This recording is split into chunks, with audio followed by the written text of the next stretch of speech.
നമസ്കാരം. ഞാൻ ഏകദേശം 20-22 വർഷത്തോളമായിട്ട് കലാഫീൽഡിൽ പ്രവർത്തിച്ചു കൊണ്ടിരിക്കുന്ന ഒരാളാണ്. ഞാനൊരു സിംഗറാണ്, സ്റ്റേജ് ആർട്ടിസ്റ്റാണ്. അപ്പോൾ ഇപ്പോൾ സോഷ്യൽ മീഡിയയിൽ നിറഞ്ഞുകൊണ്ടിരിക്കുന്നത് സിനിമാ നടികളുമാരുടെ പ്രശ്നങ്ങളാണ്.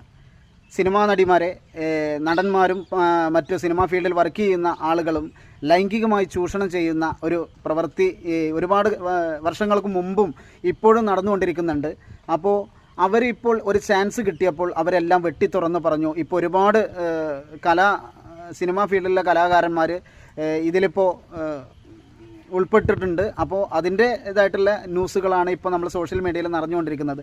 തീർച്ചയായിട്ടും എൻ്റെ ഒരു അനുഭവം വെച്ച് പറയുകയാണെങ്കിൽ കലാരംഗത്താണ് ഏറ്റവും കൂടുതൽ കുടുംബ പ്രശ്നങ്ങളും ഉണ്ടായിക്കൊണ്ടിരിക്കുന്നത്. കാരണം ഏറ്റവും കൂടുതൽ പെൺവിഷയവും ലഹരി സംബന്ധമായ കാര്യങ്ങളും നടന്നുകൊണ്ടിരിക്കുന്നത് ഈ കലാരംഗത്ത് തന്നെയാണ്. കാരണം എനിക്ക് 20-22 വർഷത്തോളമായിട്ടുള്ള ഒരു പരിചയം വെച്ച് പറയുകയാണെങ്കിൽ ഏറ്റവും കൂടുതൽ